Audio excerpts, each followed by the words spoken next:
మనం చేసినటువంటి సర్వ కర్మలు తిరిగిపోవడము, పాపాలు దొరకడము, గోవత్య దొరకడము, శిశువత్య దొరకడము, బాలత్య దొరకడము, బ్రహ్మత్య దొరకడము, కైలాసవాసుని ప్రత్యక్షంగా పొందడానికి మనకు ఈ యొక్క గాయత్రి మాత హోమం చేయడం వల్ల, గాయత్రి మంత్రము వల్ల ప్రతి ఇంటింట ప్రతి గాయత్రి మంత్రము ఎవరైతే చేస్తారో వాళ్ళ ఇంట్లో ఎప్పుడు కూడా సుభిక్షంగా సంతోషంగా ధనధాన్య అభివృద్ధిగా ఈ యొక్క గాయత్రి మంత్రం వల్ల ఎవరైతే చేసుకుంటారో ప్రతి నిత్యము వాళ్ళ ఇళ్ళ ఎప్పుడు సుభిక్షంగా గాయత్రి మాత ఎప్పుడు ఉంటుందని లక్ష్మీదేవి కూడా ఎప్పుడు ఆ ఇంటనే సరిగ్గా ఆ ఇంటనే అమ్మవారు ప్రత్యక్షమైందని ఆ యొక్క గాయత్రి మాత మంత్రము ఇటువంటి వాళ్ళు ఎవరైనా చేసిన వాళ్ళు దారిద్ర్యం నశించి సుభిక్షంగా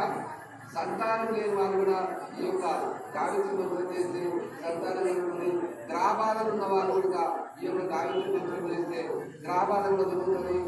ప్రతి కళ్యాణం కాని వాళ్ళు కూడా ఈ యొక్క గాయత్రి మంత్రం చేస్తే కళ్యాణమైనది. చదువు రాని వాళ్ళు కూడా ఈ యొక్క గాయత్రి మంత్రం చేస్తే చదువు వస్తుంది. మరి ఉద్యోగం రాని వాళ్ళు కూడా ఈ యొక్క గాయత్రి మంత్రం చేస్తే ఉద్యోగం నెరవేర్తని. ప్రతి ఒక్క దానికి ఈ యొక్క గోహత్య, బాలత్య, బ్రహ్మత్య, శిశుహత్య, తల్లిదండ్రుల దోష నివారణ ప్రతి ఒక్కరు కూడా ఈ యొక్క గాయత్రి మంత్రం వల్ల ఎవరైతే చేస్తారో ఆ యొక్క గాయత్రి మంత్రం వల్ల ప్రతి వాటకు కూడా సుభిక్షంగా ఉంటుందని అక్కడ పెద్దలు చెప్పారు. మనం కూడా చెప్తున్నాం. ఇప్పుడు ఓం అవధూత సనానిశ్వేశ్వర స్వామినే స్వాహ. ఓం అవధూత సనానిశ్వేశ్వరాయ స్వాహ. ఓం అవధూత సనానిశ్వేశ్వరాయ స్వాహ. ఓం అవధూత సనానిశ్వేశ్వరాయ స్వాహ. ఓం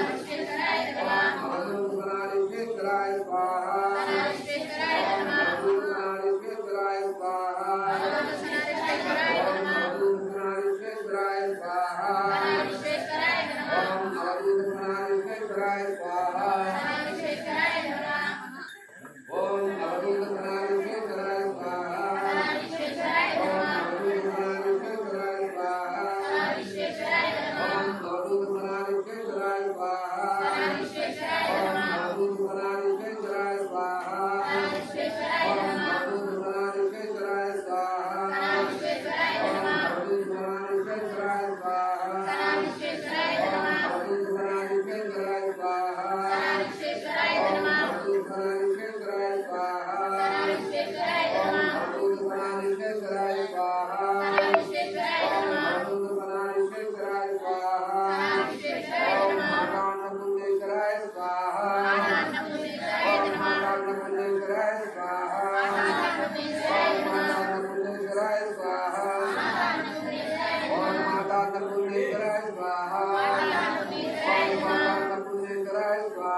स्वाहा।